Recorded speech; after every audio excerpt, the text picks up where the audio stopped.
The headline: the O2 Arena is currently a playground for Nigerian artists.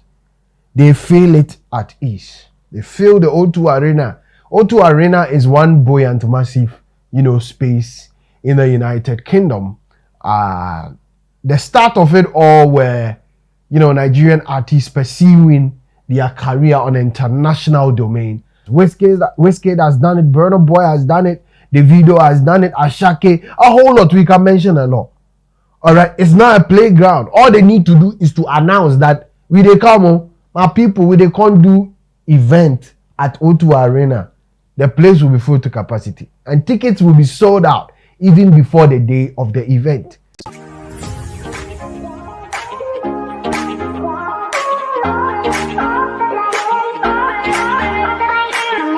Okay, welcome to a start of a new week on this channel. I am here to serve you once again with spanking new exclusives on this Pan-African channel. Call me Oluwa TJ, call me Emeka, call me Folari. I'm going to respond accordingly.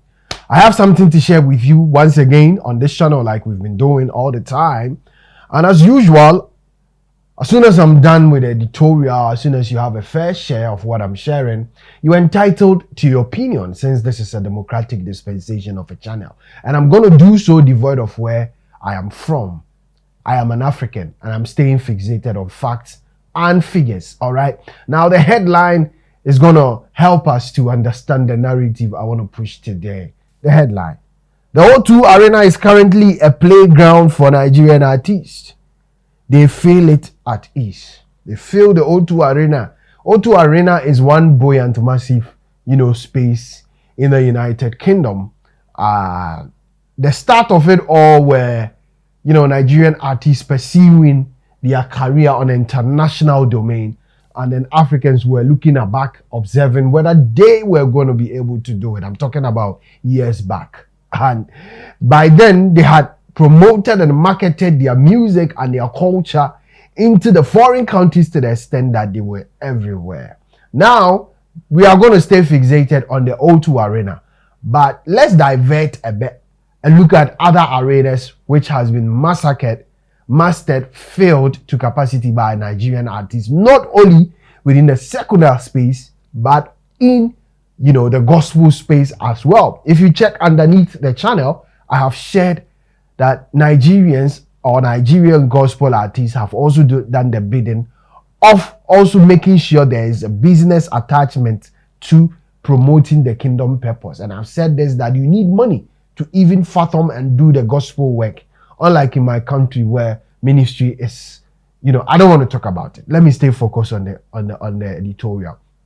Okay, so we've seen Sinach filling the OVO Wembley Arena. We've seen Sinach at the Dubai World Trade Center and a whole lot. We've seen not only Sinach, Pastor Jerry Eze also doing same.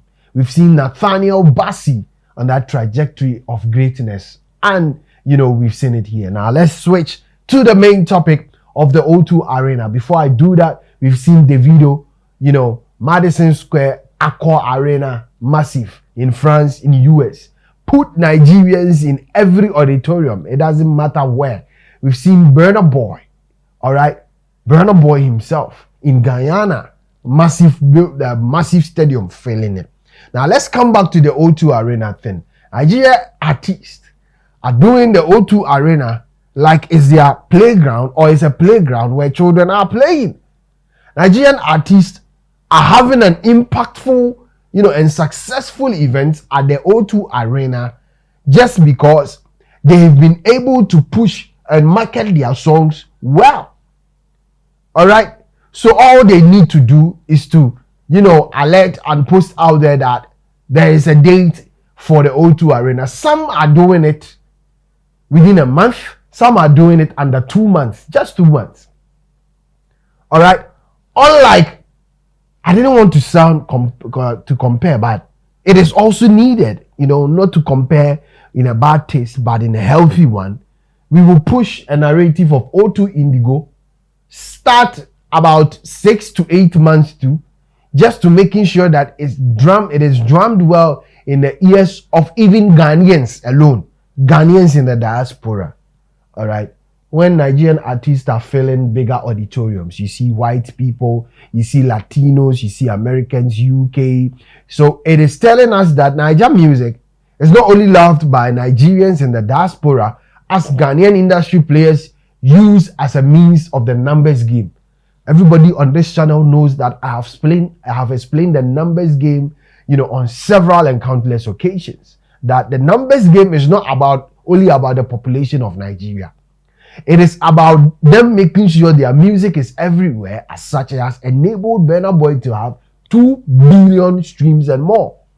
So everybody is part and everybody loves their music. Why? Okay?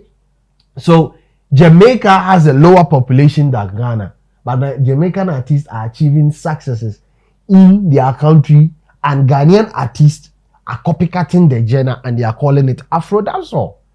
All right. So now at least Ghanaians have come to a realization that the numbers game, they've lost it.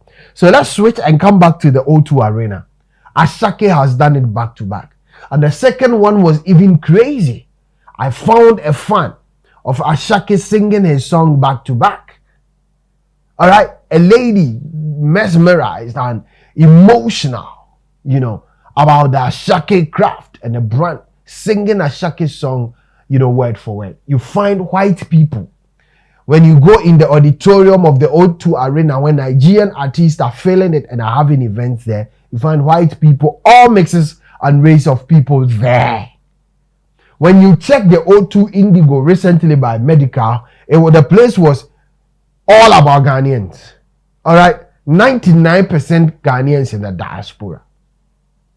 All right, so the O2 Arena, I believe, cannot contain Nigerian artists now. It is now a playground where they feel, okay, let's push our events there again. They do it because they want to appease their fans and they want to sell on an album tour, the narrative of their songs to, the masses. Wizkid has done it, Burna Boy has done it, Davido has done it, Asake, a whole lot. We can mention a lot. All right, it's not a playground. All they need to do is to announce that we they come, my people, we they can't do event at O2 Arena. The place will be full to capacity and tickets will be sold out even before the day of the event. It is now a playground. Nigerians need a bigger auditorium, and I don't know whether they should start looking at Wembley, the Wembley Sports Stadium in UK. All right, fill it to capacity. All right, and then off the lights for all the fans to switch off their mobile phones and give them the shout-outs and accolades needed. My guy, the O2 Arena cannot contain Nigerians anymore. I beg. Tickets will be sold out, and if they decide to sell double portion of the capacity of the arena, they can do back-to-back shows. Nigerian artists can do Saturday and Sunday.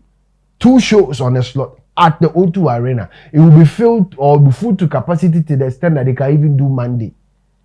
This is where they've gotten to. And this is where, they've lifted their image of the Niger music industry and their brand and craft out there. Mere formality. Who doesn't know that Niger music is the order of the day? Who does not know that Afrofusion and Afrobeat is the order of the day? If you don't know, then I think you were just born yesterday. But if you know that, and if you're observing the space, recent one, Asake and a whole lot, you know that, O2 Arena is no more, an auditorium for them anymore. They need a bigger auditorium.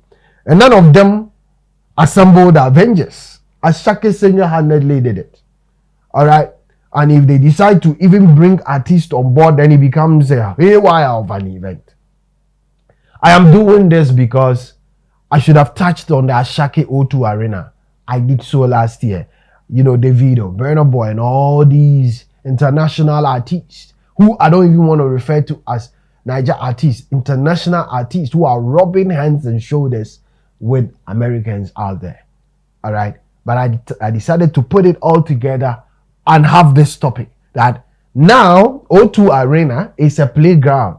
It's just like a playing ground where children go to play and have fun, drive cars and all that. It's now a mere formality for Niger people. And it is an underlying factor to the fact that Niger music is the order of the day. Like I said, first, quality music, good music, an original genre, second, third, marketing, four, record label.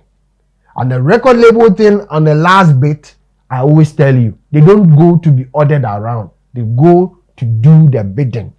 Sometimes record labels will order you around to do their bidding. And the Davido example is a case study to everybody where he felt that the songs you were recording and doing the bidding of these record labels were not helping him. He had to come to Nigeria, record a new song, and then it was a hit. Other Africans will complain about record labels. They will be signed to it, and they will still remain dormant. It is not about record labels alone. Attitude also counts when you are signed. Creativity. Everything about the music business, it is a natural imbibed DNA of a Niger person. So leave them to thrive.